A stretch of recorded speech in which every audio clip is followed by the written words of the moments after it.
Most guys don't want to be second choice, just as you wouldn't want to be somebody's second choice either. So they're going to test for that a lot of times. A lot of times the way guys test for it is by figuring out a baseline. They're going to ask you some questions a lot of times about your exes, what you've done with them, for them.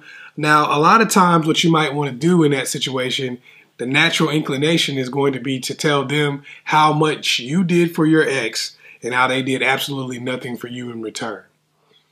Now, I'm just keeping it real. This is what happens a lot of times.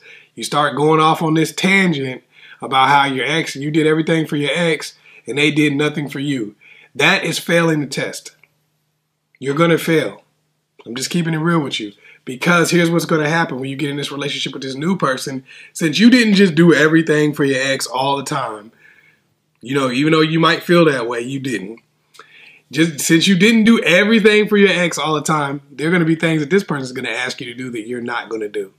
And he may be treating you a lot better than what you talked about your ex treating you, okay? A lot better than that situation. So now he's starting to think, well, if I treat you better and you did everything this dude asked you to do, but you won't do what I ask you to do, you must like him better. Oh, he was probably better looking than me. He probably had money and I don't. Or he probably was better in bed than me. Now the flights of fancy start going around.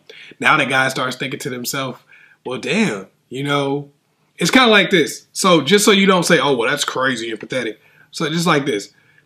You're dealing with a guy and you've done everything he asked you to do. He tells you his ex never did anything for him. You going out of your way. And you're like, hey, you know, when are we going to get engaged? Or when are we going to take this to the next level or whatever? And he's like, I'm not doing that. But you know for a fact that he bought his ex a ring, bought her a house, they lived together, they got engaged, they were going to get married, but she left him at the altar. Now, how are you going to feel?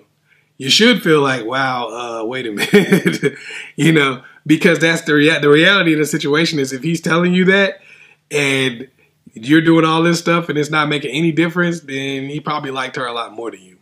So you don't want to be second fiddle for the same reason because you're like, hey, wait a minute. I don't want to do all of this stuff for you and then I get left out in the cold, right? So he's thinking the same thing. I don't want to do all this stuff for you and then get left out in the cold. So you got to be proactive about that.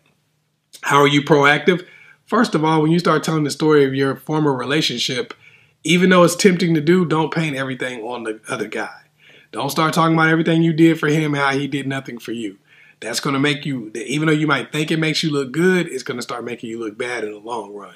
So kind of keep that to a minimum. Don't really try to paint a picture like, you know, you just did everything for the other guy because he's going to start putting that guy on a pedestal in terms of what you must have thought about him. So that's a way to be proactive about that first is don't set yourself up for the next trap.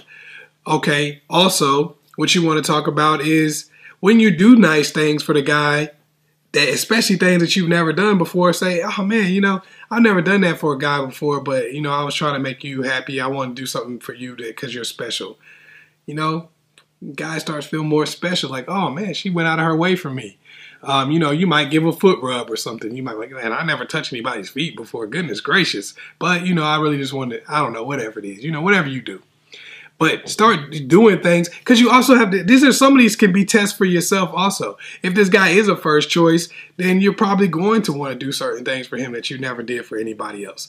But let him know that that's the case. I know it might sound a little weird to be like, oh, I never did this before. But you got to realize that people don't know. They might think you do that for everybody. You kind of got to let the guy know that he is special. Do things that will make him feel special. And then let him know that these are things that you're doing for him because he is special. That's going to make him feel more like a first choice, which is going to make him get more into you and make him want to be with you a lot more. You know, he's going to want to have a little more loyalty towards you, want to have a stronger feeling towards you. So that's something that you really need to think about. Making a guy feel like he is a first choice. Hopefully I was able to help you out. For some of y'all that want to ask a little more questions or you want to get more information, go to ChazzEllisProject.com, get a detailed question, or you can get a consultation and we can talk a little bit more. Also, Oh yeah, make sure you like and subscribe on my channel, AskChazzEllis, and share the videos with other people and stuff like that too, because that kind of keeps it going, helps other people out too.